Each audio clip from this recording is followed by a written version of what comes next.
Hello students, welcome back to our grammar journey. आज की class में आपको हम पढ़ाएंगे नॉन करेक्ट यूजेज। मैंने प्रीवियस क्लास में ही बता दिया था कि नॉन करेक्ट यूजेज का क्या इंपॉर्टेंस है, कहाँ यूज होंगे।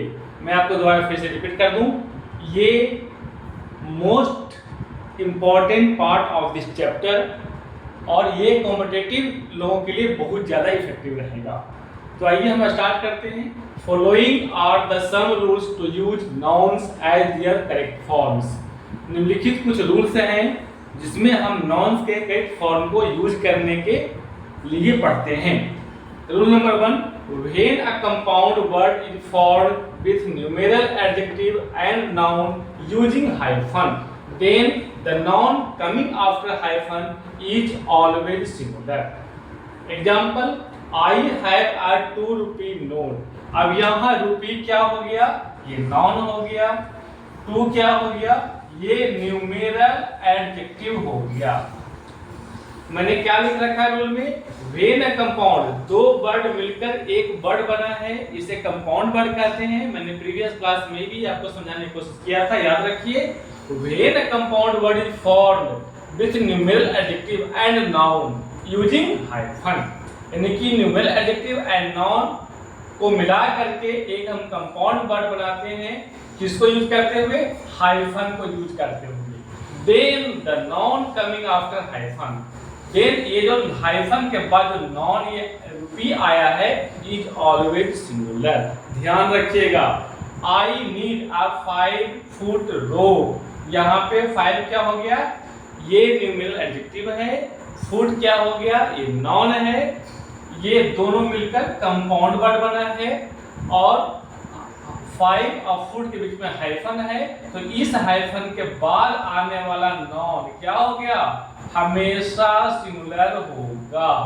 करेक्ट, समझ आ गई बात, ध्यान रखिएगा। बट नोट में एक है, नोट का मतलब एक्सेप्शन है, अलग से बात आती है।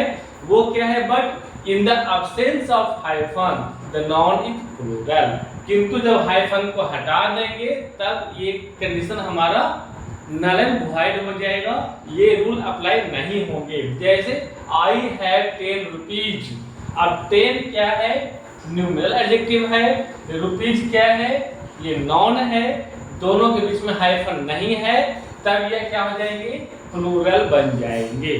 Then I have 10 rupees. या it was 5 feet in length, लंबाई में कितना था, 5 फीट था। तो यहाँ पे 5 क्या हो गया, ये न्यूमेरल एडजेक्टिव है, न्यूमेरल एडजेक्टिव है, और फुट क्या है, ये नाउन है, बीच में हाइफन नहीं है, तो यह फीट क्या हो जाएगा, प्लूरल हो जाएगा। एनी प्रॉब्लम, किसी को दिक्कत है, बिल्कुल जो ऑफलाइन पढ़ रहे हैं यू कैन आस्क मी, जो ऑनलाइन पढ़ेंगे, जो वीडियो देख के समझेंगे या समझना चाहेंगे, जहां भी कहीं दिक्कत हो आप हमारे कमेंट सेक्शन में अवश्य कमेंट करके you can ask me, I will reply you perfectly. Next rule number 2 आते हैं। रूल नंबर 2 क्या कहता है, इसको देखिए ध्यान से।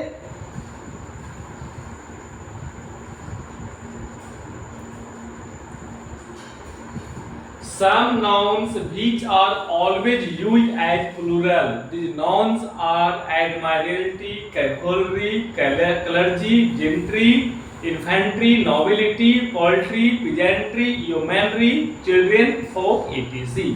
ध्यान रखिए, कुछ nouns ऐसे हैं, क्या लिखा हुआ है, some nouns which are always used as plural, जो हमेशा ही प्लूरल होता है।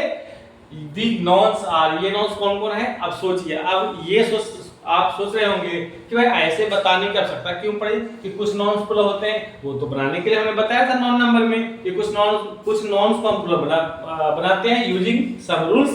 अब कहेंगे यहाँ पे क्या दिक्कत हुई, दिक्कत तब होती है प्यारे कि जब यहाँ लास्ट में एस या ईएस नहीं लगा होता है लेकिन फिर भी ये प्लूरल होता है। कंफ्यूजन यहाँ होती है, जहाँ पे एस लगा होता है मुझे कोई दिक्कत नहीं है, ठीक है, वो लगा हुआ है तो प्लूरल हो गया, दैट इज कंडीशन।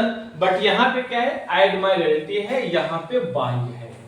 यहाँ पे बाई को आई, ऐसे ध्यान कीजिएगा यहाँ भी जो मैंने रूल बताया था नंबर में, नंबर सिस्टम में, कि बाई को आई में कन्वर्ट करके यस लगाने से बन जाता प्लूरल, इसको हम प्लूरल नहीं बना सकते। क्यों? This nouns are already plural. तो जब प्लूरल है ही है, तो जन्म से ही प्लूरल है, तो उसको हम दोबारा प्लूरल कैसे बना सकते हैं? तो लास्ट में टी बाई, यानी लास्ट में बाई है, बाई होने के बावजूद ये प्लूरल होते हैं। और ऐसे ही नॉन्स हमेशा कंपटीशन में और एग्जाम में पूछे जाते हैं, जहां पे कंफ्यूजन शुरू होती है, जहां पे आपको ये लगता है ये रूल होना चाहिए बट वो रूल है नहीं। तो यहाँ पे ध्यान कीजिएगा, ऐसे ऐसे कौन नॉन्स है याद कीजिएगा, इसको आपको बहुत अच्छा से याद रखना पड़ेगा। एडमायरल्टी है, कैवेलरी है, क्लर्जी है, जिंट्री है, इन्फेंट्री है, नोबिलिटी है, पोल्ट्री है, पीजेंट्री है, योमैनरी है, चिल्ड्रन है, फोक है, इटीसी। इतना ये these all nouns are important, but इसके अलावा भी कुछ और नॉन्स होते हैं, वो कभी और हम देख लेंगे। बहुत ज्यादा लिखना था नहीं, लेकिन मोटा मोटी गाइडेंस देख लीजिए कि ऐसे भी होते हैं, कुछ नॉन्स होते हैं जिसके अंत में एस एस लगे नहीं होते हैं, तभी वो प्लूरल होते हैं, और इनका यूज हमेशा प्लूरल के रूप में करना चाहिए। एग्जांपल, द क्लर्जी, यहाँ पे क्या लग गया? आर लग गया। क्यों? क्योंकि ये प्लूरल नाउन है। क्या है? प्लूरल नाउन है। निश्चित है कि जब नाउन प्लूरल होगा, सब्जेक्ट प्लूरल होगा, तो वर्ब भी क्या हो जाएंगे? प्लूरल। यहाँ पे काम आएगा। अब यहाँ पे जिनको नहीं पता कि क्लर्जी क्या है, प्लूरल वर्ड है, तो वो सोचेंगे द क्लर्जी, तो यहाँ पे इज लगा देते हैं, तो वो क्या कर देंगे? गलती कर देंगे। The clergy are the custodian of churches. Clergy जो होते हैं चर्चेज के कस्टोडियन होते हैं, रखवाले होते हैं। तो ये सब नाउन्स याद रखिएगा। मैं दोबारा आपको रिपीट कर दूं, एडमायरल्टी हो गया, cavalry, clergy, gentry, infantry, nobility, poultry, peasantry, yeomanry, children, folk, etc. ऐसे में 90% कोशिश किया है, 99% यहाँ पे कवर हो गया हो, फिर भी ईटीसी वर्ड दिया है ताकि बाय चांस कोई एक आध वर्ड छूटा हुआ है तो भी कवर हो जानी चाहिए यहाँ पे। तो इसको ध्यान रखिएगा। नेक्स्ट रूल नंबर 3 आते हैं। 3 में क्या करता है, जो देखिए 3 में कहता है some nouns which are used same in singular as well as in plural, these nouns are, यानी कि कुछ nouns ऐसे होते हैं जो सिंगुलर और प्लूरल दोनों ही केस में एक समान होते हैं। इसका मतलब क्या हुआ? जैसे कैटल हो गया, दी नॉन्स आर, ये नॉन्स कौन कौन है? कैटल है, स्वाइन है, वर्मिन है, मैनकाइंड है, पुलिस है, पब्लिक है, शीप है, डियर है, सैलमन है, यॉक है, brace, stone, 100 weight, pice, series, species, etc. These nouns cannot be made plural by adding s या es. क्यों भाई? Because these nouns are in both forms same, whether the form is singular or plural, दोनों ही case में, यानी कि the cattle के साथ are भी लग सकता है और द कैटल के साथ इज भी लग सकता है। क्यों? क्योंकि ये दोनों ही केस में सेम होते हैं। अब यहाँ पे आ रहा है, तो यहाँ पे हम इसको कैटल को कैटल्स नहीं लिख सकते। कैटल ऐसा वर्ड है जो सिंगुलर और प्लूरल दोनों ही केस में एक समान होते हैं। ठीक है, understand.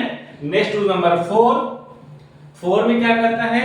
When people is used as human then it is plural, and when people is used as a nation then it is singular, and then a is used before the people।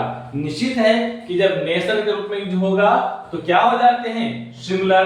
और जब singular होंगे तो उसके पहले हम ए का use कर सकते हैं, और जब ह्यूमन के यूज होंगे, क्या के लिए? ह्यूमन, तब क्या होते हैं? प्लूरल। एग्जांपल देख लीजिए, the people of India are, Bharat के लोग, तो यहाँ क्या हो गया?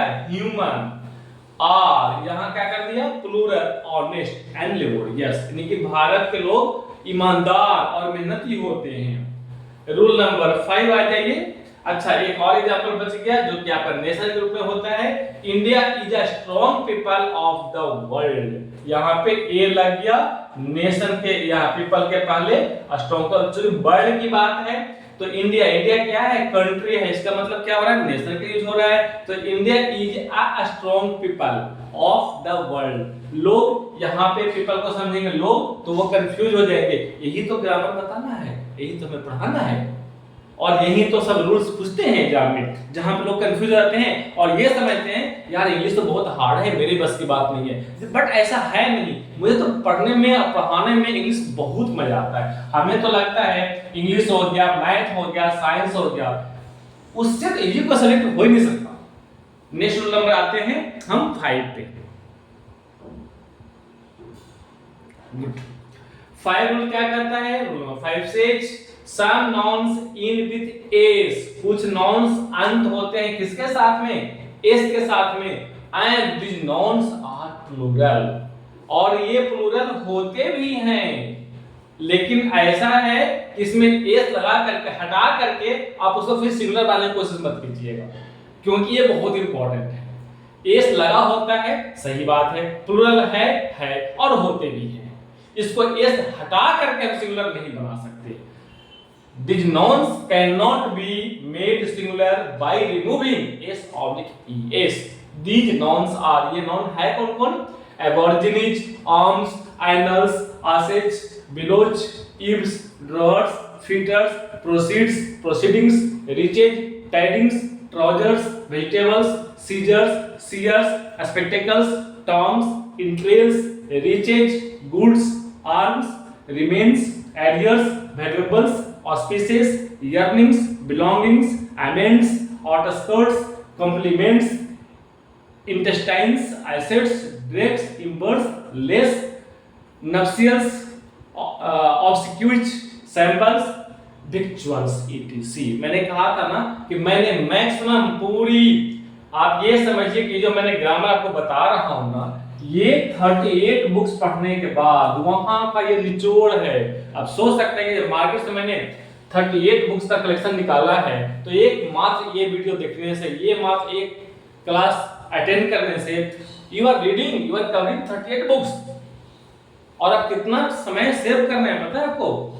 ये बुक मैं ऐसा नहीं कि मैं कहूं कहीं मिलेगा, नहीं मिलेगा, बट किसी एक या 2 या 3 या 4 बुक्स में नहीं मिलने वाले। ये मैंने बहुत मेहनत समय निकाला है, बहुत ऐसे मैंने मेहनत किया है, तो ध्यान दीजिएगा। Your shears are not sharp. Shears मतलब क्या होता है? कैंचा, जो हम लोग गार्डनर में गार्डन को ट्रिम करने के लिए लाते हैं ना, छटाई करने के लिए, उसको बोलते हैं सीयर्स, तो इसको ऐसा बोलता है कैंचा। सीजर्स मींस कैंची। तो your scissors are not sharp, हम गार्डनर को बोलते हैं यार तुम्हारा कैंचा तो तेज है नहीं, कैसे कटिंग होगा इससे? तो यहाँ पे आर लग गया, क्यों? क्योंकि सीयर्स क्या है? प्लूरल है, और इसको एस हटा करके कभी भी आप इसको सिंगुलर बनाने की कोशिश ना करें, क्योंकि कभी सिंगुलर बनेगा ही नहीं, ये अपना एग्जिस्टेंस ही खो देगा। जो सीयर्स वर्ड का जो मीनिंग है ना, मीनिंग खत्म हो जाएगी इसके। हिज ट्राउजर्स आर न्यू, उसके पैजामा क्या है? नए हैं। तो ट्राउजर्स क्या हो गया? प्लूरल है, इसलिए ये भी प्लूरल यूज हुआ है। तो ध्यान रखिएगा, आज मैं इस क्लास में रूल नंबर 5 तक बताता हूं, ताकि वीडियो छोटा-छोटा बने और आपको पढ़ने में इंटरेस्ट भी आए, मजा आएगा। ये सारे बिल्कुल फुली कॉम्पिटिटिव हैं, जो एकेडमिक बच्चे पढ़ेंगे उनको तो बहुत फायदा करेगा, जो कंपटीशन में बाद में पढ़ने वाले हैं वो भी मेरा खत्म हो जाएगा। तो ध्यान देंगे, बहुत ही ये इंपॉर्टेंट चैप्टर्स हैं, इंपॉर्टेंट रूल्स हैं।